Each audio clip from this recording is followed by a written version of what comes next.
আজকে আমরা আসিয়াকে নিয়ে কান্না করছি। কত আসিয়াকে এর আগে আমরা দাফন করেছি, বহু আসিয়াকে এই মাটিতে আমরা দাফন করেছি, কিন্তু সেই আসিয়ার ধর্ষকদের কোন শাস্তি আমরা দেখিনি।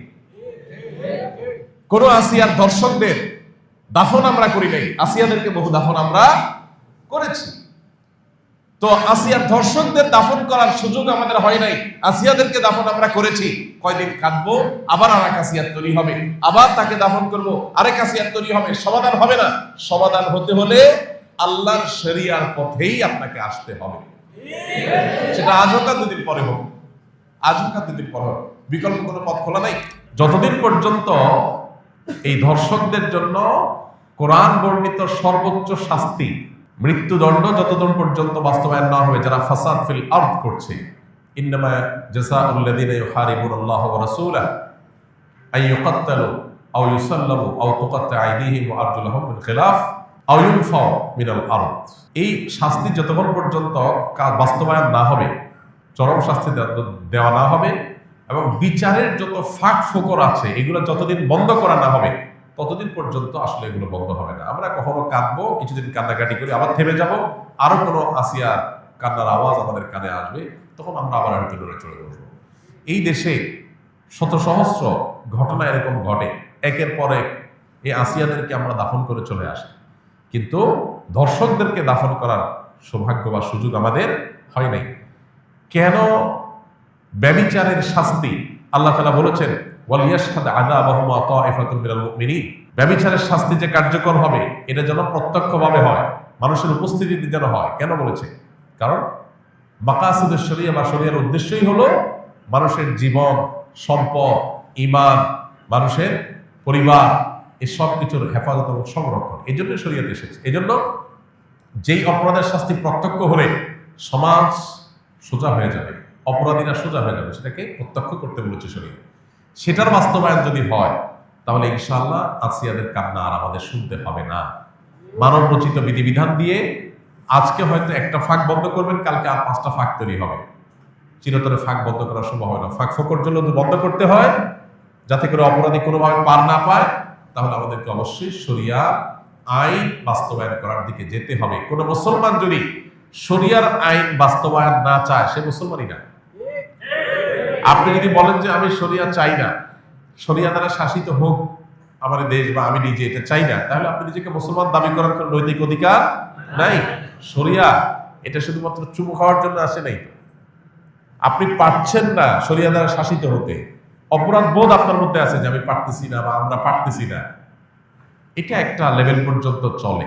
কিন্তু আপনি চান না, পছন্দ করেন না, এটা চলে না। এটা মানে আপনি বিদ্রোহ করলেন, অস্বীকার করলেন, ঈমান থেকে খারিজ হওয়ার মতো বিষয়। এই জন্য ভাই, মানুষ, আমরা উন্নত পৃথিবীর উন্নত দেশগুলোতে জানি যে প্রচুর পরিমাণে সেখানে তাদের আপনার টেকনোলজিক্যাল সাপোর্ট আছে, তাদের কাছে অপরাধীদেরকে শনাক্ত করার 1000টা সিস্টেম আছে। কিন্তু যেই পরিমাণ ধর্ষণের ঘটনা এই সমস্ত দেশেও ঘটে, আপনি অনলাইনে একটু সার্চ দিলে দেখতে পাবেন যে কোনোভাবেই সেগুলো তারা থামাতে পারছে না। কর্মস্থল থেকে নিয়ে শিক্ষা প্রতিষ্ঠান পর্যন্ত কোনো জায়গায় তাদের নিরাপদ না।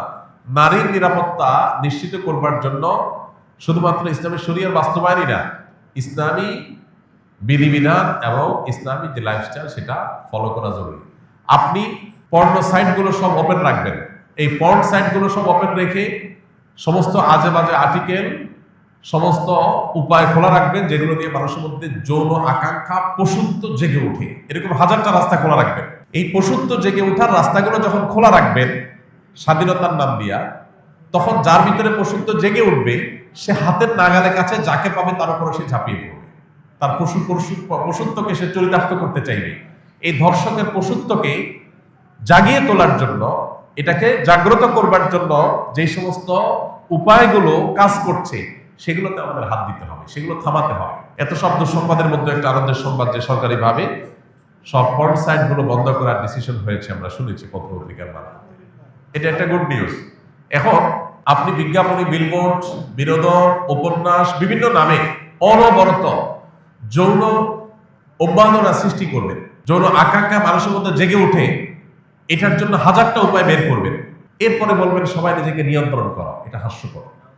ইসলাম এই আইডিওলজিতে বিশ্বাসী না। ইসলাম বলে আল্লাহ বলেছেন ওয়ালা তাকরাবুজ জিনা, তোমরা জিনার কাছেও যেও না, কারণ জিনার কাছে গেলে মানুষ জিনা থেকে ফিরে আসতে পারে না। এই জন্য আল্লাহ বলছেন চোখের হেফাজত করো। আল্লাহ বলেছেন কুল্লিল মুমিনিনা ইয়াগুদ্দু মিন আবসারিহিম, চোখকে অবনত রাখো। কেন? কারণ চোখ দিয়ে তুমি যদি বিজ্ঞাপনে, বিলবোর্ডে, পত্রিকার পাতায়, মোবাইল স্ক্রিনে, অনলাইনে, অফলাইনে কোনো পরনারীর সৌন্দর্য যদি তুমি অবলোকন করো, অবলোকন করার পর তোমার মনের ভিতরে অস্থিরতা আসবে, তোমার মনের ভিতরে যৌন আকাঙ্ক্ষা চরিতার্থ করার চাহিদা জেগে উঠবে। এই যে জেগে উঠবে, এই জেগে ওঠার পর এটাকে নিয়ন্ত্রণ করাটা কঠিন কাজ, সবাই পারে না, কেউ পারে, কেউ অ্যাক্সিডেন্ট করে। এই জন্য শরীয়ত বলেছে নিয়ন্ত্রণ করতে, আর আজকের ভোগবাদী পৃথিবী বলছে অনিয়ন্ত্রিত করতে স্বাধীনতার নাম দিয়ে। আপনি মানুষকে লাগামহীন করে দিবেন, আবার বলুন সবাই যার যার যাকে নিয়ন্ত্রণ করো, এটা হাস্যকর, এটা সম্ভব না। এই জন্য দুইটা জিনিসের বাস্তবায়ন আসিয়াদের কান্নাকে থামাতে পারে। নাম্বার এক, আমাদের সমাজে নীতি নৈতিকতার যে ভিত্তি নড়বড়ে হয়ে গেছে, নামাজ কালাম পড়ে, কিন্তু ইসলামের অন্যান্য বিধিবিধান, চোখের হেফাজত করার জন্য ওইরকম পরিবেশ, ওইরকম এনভায়রনমেন্ট, এগুলো আমাদের দেশে নাই। এগুলো আমাদের মুসলমানদের সমাজ আজকাল নাই। না থাকার কারণে কি হয়েছে? মানুষ তার ভিতরে যৌন আকাঙ্ক্ষা জেগে উঠছে, পশুত্ব জেগে উঠছে, ধর্ষকরা দর্শক হয়ে উঠছে। এই জন্য একদিকে ইসলামের এই অনুশাসন, বিধিবিধান, এগুলোকে কঠোরভাবে মেনে চলার জন্য চেষ্টা করতে হবে। পশ্চিমাদের শেখানো পথে আমরা স্বাধীনতার নাম দিয়ে মেয়েদেরকে পণ্যে পরিণত করব, তাদেরকে ভোগ্য পণ্যের মতো করে উপস্থাপন করব। ছেলেদেরকে আমরা তাদের যৌন আকাঙ্ক্ষাকে জাগ্রত করে তুলব, আবার অপরদিকে বলবো না সব মেয়েরা সেফ থাকতে হবে, তাদের কোনো কিছু হতে পারে না। এটা সাংঘর্ষিক এবং আপনার পরস্পর বিরোধী কাজ। এই জন্য একদিক থেকে ইসলামের অনুশাসন মানতে হবে, নীতি নৈতিকতা, এটা আমাদের সমাজে চর্চা বাড়াতে হবে।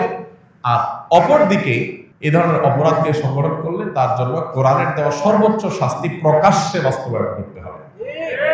এই দুইটা প্রচেষ্টা যদি সমান্তরাল ভাবে হয়, বিচার থেকে আইনের ফাঁকফোকর দিয়ে বের হওয়ার যত রাস্তা আছে এগুলো যদি বন্ধ করা হয়, ইনশাআল্লাহ এ ধরনের নির্মমতা কথা আমাদের আর শুনতে হবে না।